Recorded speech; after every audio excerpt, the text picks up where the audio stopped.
yung aming pilay na sekretary.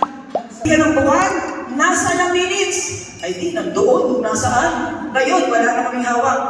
Anong nangyari sa amin? Roll call! Pa!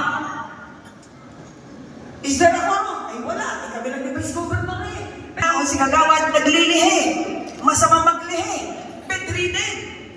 Nakakatatlo na. Sa pang-apat, ay di, magpakarga ka sa iyong asawa, magpa-check ka ng attendance, wala naman sinabing kailangan tapusin mo ang session eh. Basta magpakita ka, nagpa-attendance ka, maya-maya mag-excuse ka, wala ka na sa 4 consecutive absences. May nangyari po ba? May nangyari po, Santo Tomas. Hindi lang 4, humaba. Siyempre, ni Kapitan, session na tayo. Abay, binibihisan nyo naman ang paggalang kay Kapitan. Si Kapitan ay nasa unahan. Dati, alam ni SK to, kita nyo ka yung horseshoe, yung paa ng kabayo? Horseshoe, okay? Kopita. May kopita ba kayo? Pag ganyan, di ba? Ito po ay nagsimula sa Roma, Coliseum. Kung matatandaan nyo, ang Coliseum, wala namang microphone ng panahon dati, ay nagkakarigigan. Para ngayon, nakalingaw-ngaw. So makikita nyo, yung leader, sina Pontius Pilate, nasa gitna sila. Sina Socrates, nasa gitna sila. Sa mga butas, nakatingting doon ang mga pilosopo. Philosopher, matatalinong tao, sila ang nag-question dito sa leader. Para makarating ang kanyang mensahe, kailangan pumalingaw-ngaw ang boses. Na-adapt itong konseptong ito, kanyang parliamentary ay horseshoe.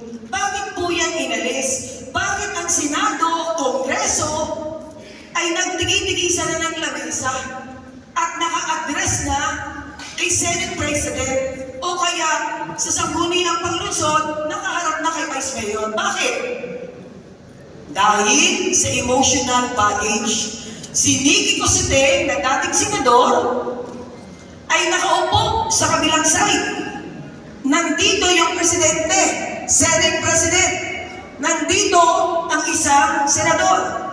Nagbabalik-taktakan, hindi kinaya ng loob, inihagis ang kupita. Yung emotion. Kasi, naudadala ka, no? So, para maalis sa Japan, magkakatabi. Sa galit, nagpukpukan, may resolusyon, binayo. Pinakpok po sa ulo. So sabi nila, hindi okay. Kaya tigigisang mesa, and you address your words to the chairman. Ako po yung nagmumungkahi. Sabihin mo nga kay Kapitan. Ako yung nagmumungkahi na, Kapitan, sabihin mo na. Iniiwasan yun. Kasi mamaya, kayo lang nagkakaintindihan at mamaya kayo ng panggait kasi kayo ang magkatabi. Kaya sinasabi nyo, kunyari, nagsalita ako ang konsehal. Sabi ko, minumungkahi mo po na sana lagyan na natin ng 100 piso multa kapag late. Eh, ikaw ang late. Eh, di galit ka. Ang sasabihin mo, ikay dumali eh. Ngayon lang ako na late. Bawal yun. Ang salita mo, Mr. Chair, sa mungkahi po ni Kagawad, ako'y nakikinig. Pero ako'y nahihiyang hindi dahil ngayon lang ako na late. Kung sino man ang pinatatamaan niya, wari ko yung balik sa kanya dahil lagi ko yung late. Ngayon lang ako napaga. You are not addressing your statement to the person dahil magagalit siya sa iyo. You're addressing your words to the chairman. Okay po ha? Kapitan, pwede ka pong isarado muna natin yung kalsada din eh. Eh, ikaw ang taga-purok na yun. Ang sasabihin mo, pare-pare, wag mo muna isasarado yun. Marami kami dyan. Hindi pwede yun. Ikaw call to order kayo ni Kapitan. Konsehal, call to order. Please address your message to the chair. So, sasabihin mo, pasensya na po kami, Mr. Chair, ang akin lang po sana, baka pwede pag-aralan natin ang mungkahi ni Kagawad, huwag pong isarado agad, maapektuhan nyo yung mga magta-tricycle doon. Okay? So, ano ang kinakat? It is the emotional engagement. Kailangan professional tayo. Maliwanag po. So, how do we address the chairman? Mr. Chair, Mr. Presiding Officer, wag pong Mr. President, wala po kayo. Kapitan, pwede po yan. Okay po. Next, ito po yung miyembro niya. Kaya na po, nagre-request sa internal rules of procedure, ano ang isusuot? Eh, minsan na lang naman kayo magsuot ng barong. Eh, kaganda ka kayo nakabarong. Kagalang-gala. At si SK ex officio. Okay, 6, 7, 8. Pang-siyam si Kapitan. Si Kapitan ay boboto lang kapag tie. Kapag hindi tie, presiding officer lang po ang trabaho ni Kapitan. Naunawaan po? Sino po ba ang ABC President nyo? Eh, sino maga? Kapitan Lindinan. Okay ba? Okay, palapakan naman po natin ang ating ABC President. Next. Yung barangay and the barangay assembly at both only data. Bring it up. Boto lang kapag may tie. Okay, next. Section 49. Procedure ang Okay, next. Requirements na. Tama po ba? So, mas pinaganda, pinaangat, no? The secretary concurrence. Ayaw ng miyembro ng sangguniang barangay kay secretary. Pwede ba yon? Eh kung majority ayaw kay secretary, pwede pong kausapin si kapitan. Huwag niyo na po munang i-record dahil mapapahiya yung tao. Pero pwedeng palitan. Okay? Nangyari yan sa sangguniang panglungsod. Nagkaroon ng iba-ibang issue. Kailangan naka-record. Dalawa ang version ng minutes. Narrative o note system. Note system. Mga major words lang na nakalagay. Pumasok si kapitan, nag-meeting na. Nagsalita si Kagawad 1 tungkol sa peryahan. Nagsalita si Kagawad 2, kailangan daw ng taripa. Pero hindi pumayag si Konsehal 3. So on.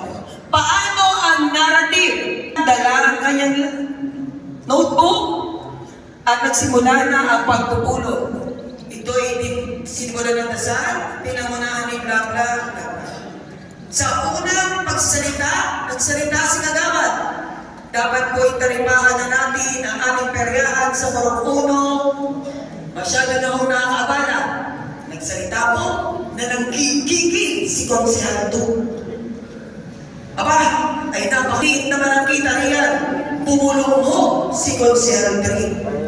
Ay palibhasa yan eh, meron. Kaya ayay ng gigigil. Okay. Narrative, ganyan ho sa sangguni ang panglalawigan. Nakalagay pati pagpupo. Oo, may ganun o. Pagpupo ang Vice Governor. Ganun po yung aming sekretary. Napakasipa. So, dalawa lang po yung version. Ate ang ginagamit sa Plaridel. Narrative. So, pati ang pagmumura ng kapitan kasama. Selective. Okay. Sa the secretary, the presiding officer may designate any sanggunian member to record the proceeding. Para yan kay kapitan, no? Si kapitan pwedeng mag-designate temporary, isang beses lang, at i-revalidate ng member. Tanong, saan nakaupo si secretary? Kasama sa inyong area ng meeting, siya'y nasa gilid because ang nakaupo lang sa inyong lamesa ay the honorary elected members. Ang secretary na ganyan ang mesa din eh. Ay minsan si secretary na nagpipresent. Kapitan, hindi naman ganyan ang sinabi ni Mayor A. Ganyan ay how? Out of order. Okay? Out of order po yan. Okay? Twice a month, kailan ang session ng inyong barangay? Barangay, makakatulong. Ay baka makausap pa rin peryahan eh. Special session. Ay po ng barangay. May nadakang malaking truck, nakahabuta sa kalsada. Pag inintay minapas ng truck na bato, ay paano gagawin? Special session. Okay? Kailangan i-notify ang member ng sanggunian within 24 hours. Nasa Maynila si Konsehal, hindi niya na-receive ang text. May legal grounds to question the session. Within 24 hours po. May kalamidad, bumagyo ang special session, kailangan nyo. Within 24 hours, Kahit hindi 24 hours, immediate ang kailangan, may disaster. Ito na po. Dapat may presiding officer, dapat may kapitan. Samahan na kagawa dapat. Pag sinabi niyong majority, ay, bukala absent si SK, eh di wawalo na kami. 4 plus 1. Basta nakalima na kayo, pwede na kayo mag-session. Okay po? Nakalima na kayo, pwede nyo nang basahin ang mga ordinansang pinopropose. Nakalima na kayo, pwede nyo bang aprobahan sa last reading yung inyong batas na naglalagay ng multa sa mga may mambutsyo ng tricycle. Lilima kayo sa session, pero nagre-regular session kayo ngayon. Pwede ba? Ulitin ko ha, session siyang kayo. 4.5 plus 1 kasi wala namang kalahati. So 5, regular session. Tama? Nag-proceed kayo kahit hindi 5 kayo. Kasi 5 naman kayo eh. Kahit absent ang 3, okay lang. Regular session, in-approve ang minutes. Meron nanalong bata. Resolusyon na kumikilala sa batang magaling sumayaw. Pass, 5 kayo eh. Inaprubahan nyo, ordinansa na kinikilala ang barangay bilang makokang. Pass, 5 kayo eh. May isa pang ordinansa, last reading na. Ordinansa na nagpapataw ng buwis sa may maingay na tambutsyo ng tricycle. Pwede bang aprubahan at pinal? 5 kayo. Pwede. Pwede? Yes po. Yes? Pwede pong hindi aprubahan. Hindi po. Bakit? Kasi may penalty. Kasi kailangan i-post. Kailangan po dito ay qualified majority.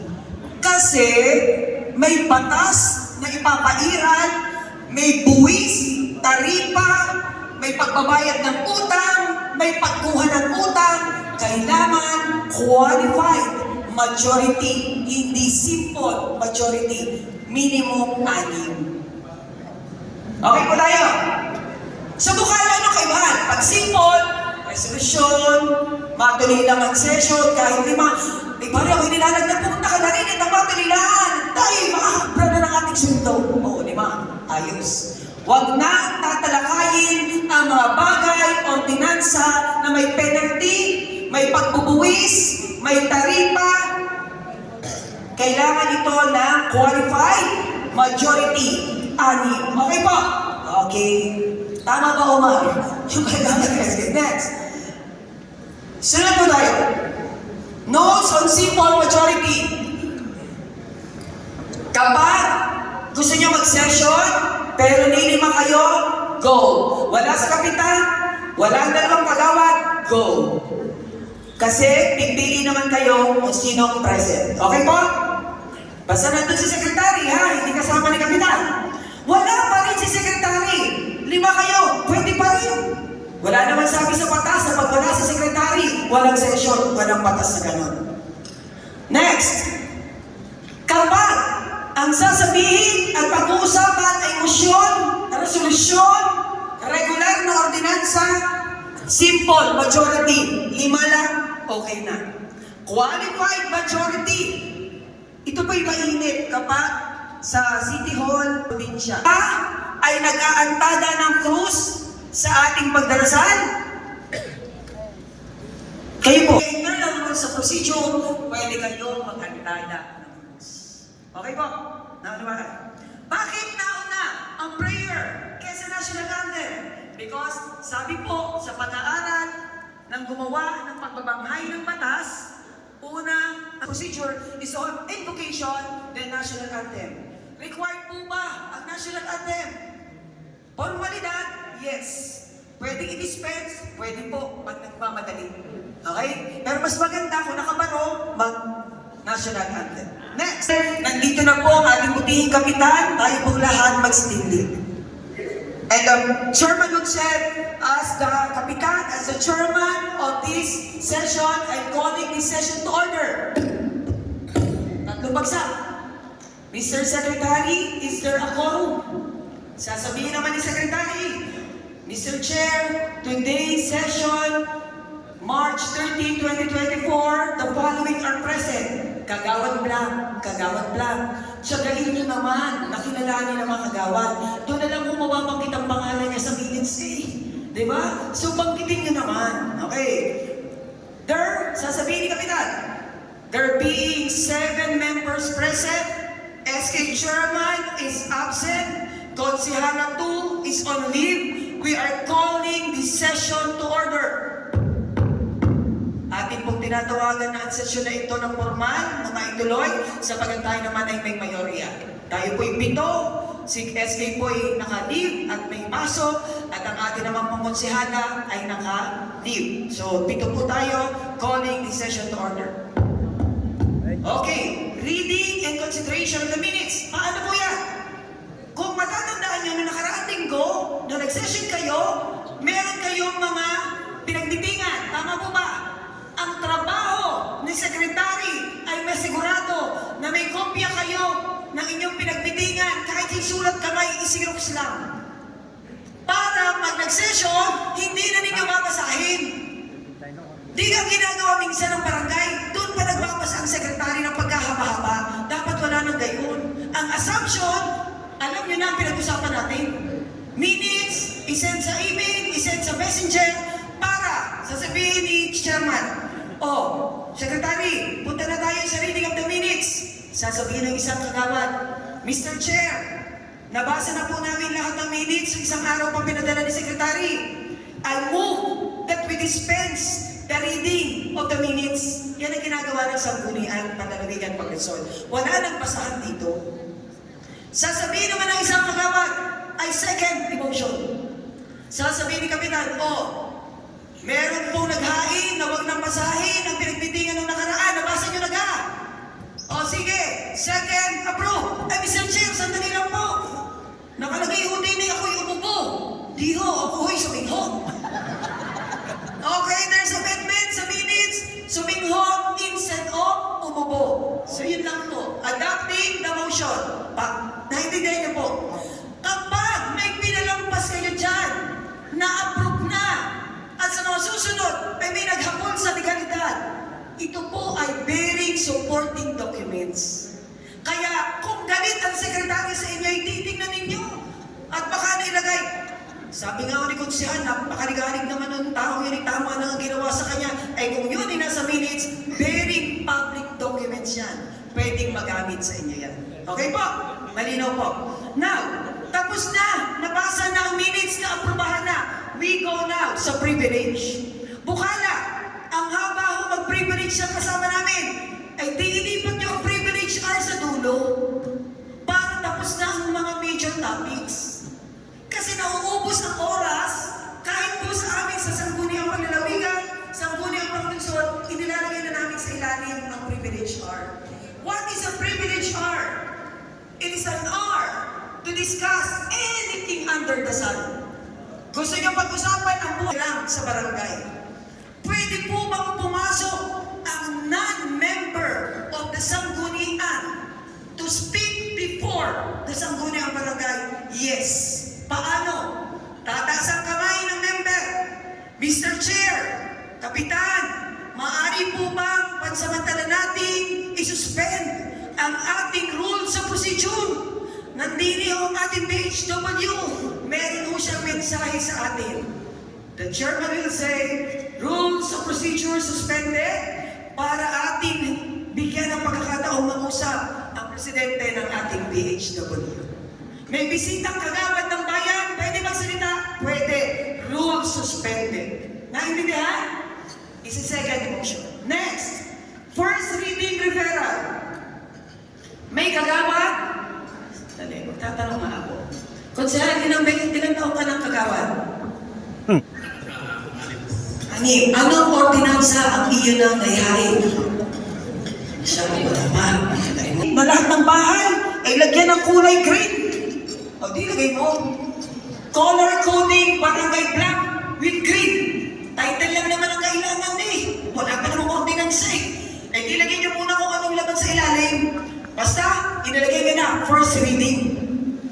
Ay di sasabihin lang ng sekretary, sasabihin ni Kapitan, okay, tapos na po tayo sa privilege R. Punta sa reading ng ating mga panukalang batas. Mr. Secretary, Mr. Chair, may panukala po dito si Kagawad Juan na kulayan ng green lahat po ng ating mga bahay. Pwede nyo questionin? Wala. First reading pa lang eh. Okay.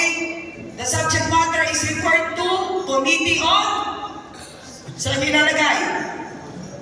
Anong committee? Kukulayan lahat ng bahay. Public Works? Pwede? Saan ka pwede? Women and Family? Bahay na may bahay eh. Okay? Peace and Order? Kung yun man ang dahilan niya. Pwede bang 5? 4? Pwede ho. Kung saan man nilagay ni Kapitan. Okay, naintindihan? Lahat ng pending, nag-refer na. Punta na tayo sa committee report. O, sabi ni Chairman, natandaan niyo ba noong nakaraang linggo, may ini-assign ako sa iyo tungkol doon sa pamumuni ng aso. Mr. Chair, sasabihin ng Secretary, may committee report po ang ating Kagawad number 3. Babasahin ni Kagawad number 3 ang kanyang report. Ilan ang member ng kanyang committee? Committee on Health. Kung ito'y sa aso, sa rabies. Ilan po dapat, Kapitan? 3. Dapat 3. Kasama ang chairman. Pwede bang 5? Pwede bang 7? Pwede. Basta number. Yung kumbaga, pag nagputuhan, hindi may putal lagi. Yun ang mananalo. Okay, pick nyo kay Kapitan. Naintindihan po? At sino lang ang pwedeng sumagunda sa report? Di yung member o kahit sinong konsihan. Huwag lang ko kontra ang member mismo. Pwede po ba ang magbasa ng report ay member? Pwede naman. Wala naman nagsasabing chairman lang ng committee. Next, pagkatapos po noon,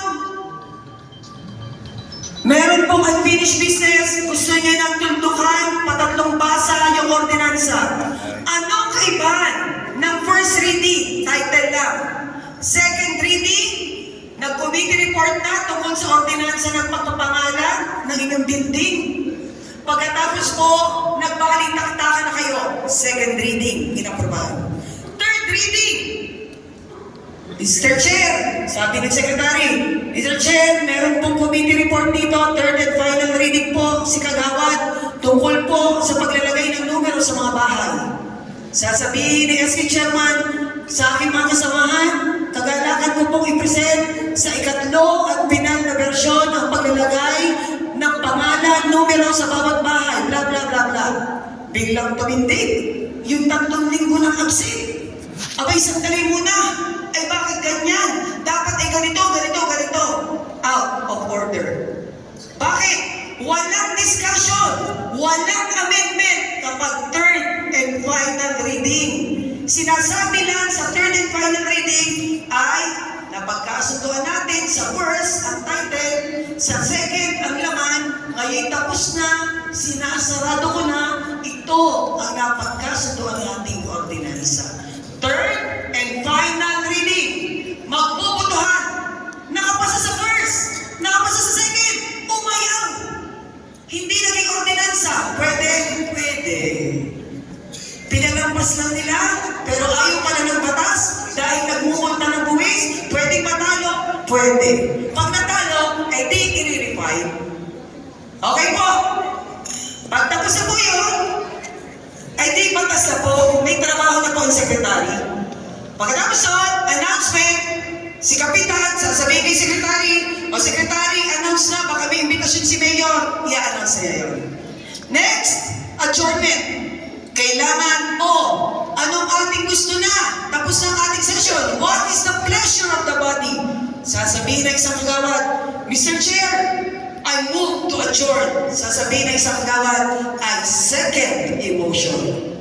Bukala, nasa gitna ng meeting, nag-a-announce si Secretary, nakapaglabas ng hinibra si kagawad. Ay, birthday mo di nagka-happy birthday-han. Okay lang yun, announcement. Nalasing na, nakalimutan mag-adjourn kasama sa minutes of the meeting. Nag-iinuman po sa barangay. Ay, hindi nyo in-adjourn Naintindihan nyo? Bakit mahalaga ang oras kung kailan natapos? Minsan kasi may mga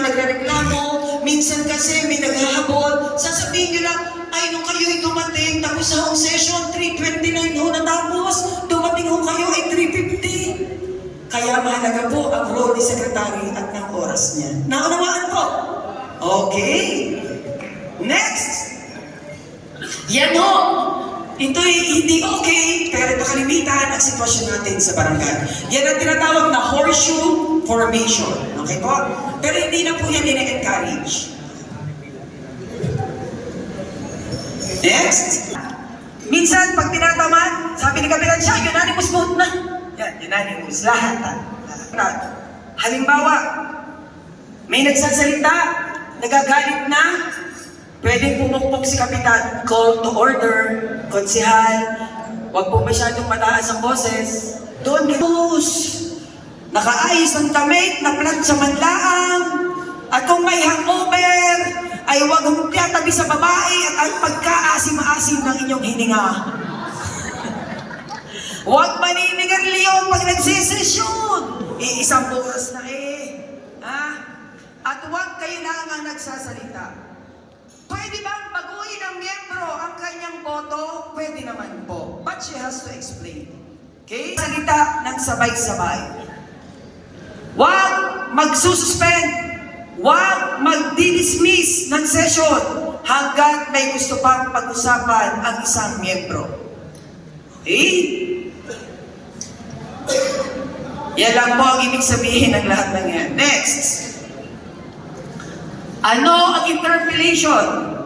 Interpellation ang ating kasamahan at hindi parang siya ang may kasalanan ng kanyang privilege. At isa-isa lang ang tanong. At kayo namang tinatanong, di magiging maayos kayo sa pagtanggap ng salita. Huwag yung nagagalit kang akala mo ikaw ay pinagkakaisahan. Okay? Habi po ng ating bukal.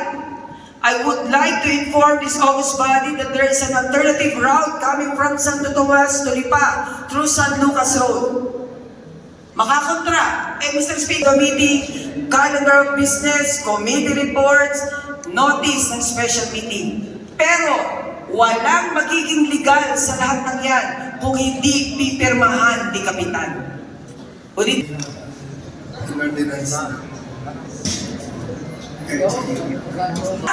Pangmatagalan, panghabang buhay, may penalty, may policy, resolution, kung ano lang ang iyong nasa loob, kung anong iyong naiisip sa oras na ito, kung anong iyong nararamdaman na walang epekto sa komunidad, yan ang resolusyon. Resolusyon kumikilala kay Juan Nakmak Galing. Resolusyon na dinideklara ang buong barangay na maganda. Resolusyon na nagbibigay pagkilala kay Poncio Pilato. Resolusyon yan. Pero ano kaibahan sa ordinansa? The ordinance has the power to make or break. May batas na susundin. May penalty. Kailangan ipaske para ipasunod sa tao. At kailangan may pre-reading rule. Ganyan po yun. Paano gumawa ng ordinansa? Special ordinance, gaya ng sinabi ko, paggagawa ng museo. General ordinance, lahat ng policy na gusto nyong ipatupad na may mga penalties, general ordinance po yan. Pre-reading rule, 3 beses papasahin, first, second, third. Bukala, kailangan bang 3 session bago maaprubahan ang isang batas? Wala pong batas na nagsasabing dapat 3 session. Basta 3 reading. Pagpasok ni Kapitan, nag-roll call, first reading, binasa ang title. Sa ilalim, nagse-session kayo, pinag-usapan ninyo, second reading. Bago kayo maghiwa-hiwalay, nag-motion ka. Kapitan, mga kagawad, kanina ho'y pinag-usapan natin yung mungkahi ko. Napangalanan natin yung lugar. Ito ho ang aking ordinansa. Kayo naman ho'y sumangayong lahat. Pwede ka hong hingin ko na aprobahan na ho natin sa third and final reading. Okay. Approve na ho yung ordinansa nyo sa loob ng isang araw. Yun ang sinasabi ng 3 reading principle. Okay? At the end of the day, we are called elected officials. It doesn't matter if we make ordinance or resolution for as long as we are committed to our job. Leadership is not a matter of chance. It is a matter of choice. Kung 6 na taon ka na, wala ka pa nagawang ordinansa, pangayin mo ang sarili niyo, ano yung kaya mong gawin sa komunidad mo. We are not measured by the ordinance we pen. We are measured by the actions we did. Maaaring 20 taon na nagdaan na nagiri si Recto at si Sanchez.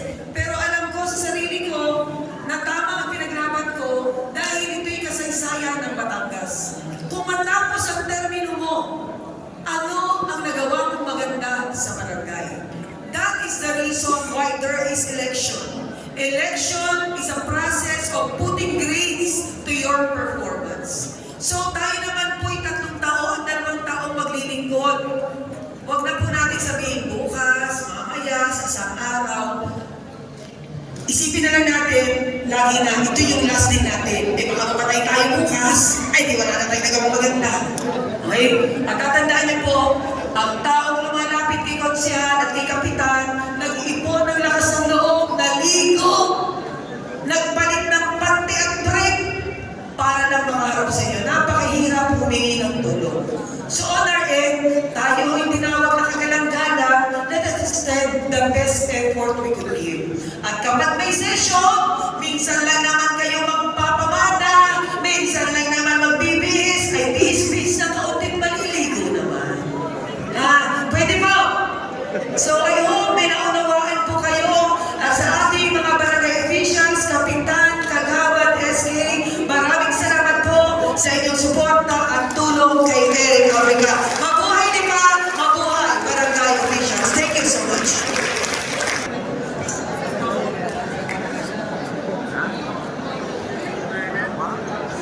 Nagturo sa inyo na being the legislator herself ay sa hukarangalan na sa mismo nagturo sa inyo ng principle of basic of legislation and parliamentary procedures. Totoo buhay ka rin talaga ang dapat trabahuin when it comes sa session.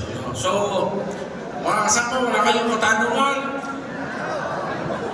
Palais na ano. Ako rin yan. Palais na. So, this marks the end of our session for today. Bukas po inaasahan namin na kung gano'n tayo kasama, kasi ngayon, gano'n din ang mukha. Kayo rin. O hindi, may rappers. Ay, madami pa daw dadating. May paparapulang pa daw helicopter bukas. Ano ba kayo, pamibigay mo natin dyan, Kapitan Biling?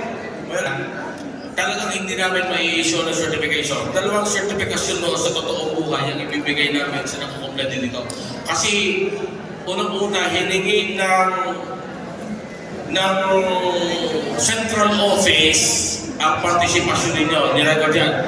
May certification pa yung ibibigay sa local level sa amin, pero may ibibigay din sa inyo galing mismo sa DILG Central Office na may sarili kayong code, nakarecord doon yung participation. Hindi ko alam kung anong repercussion kung kayo hindi makakompleto ng course dito. Ano?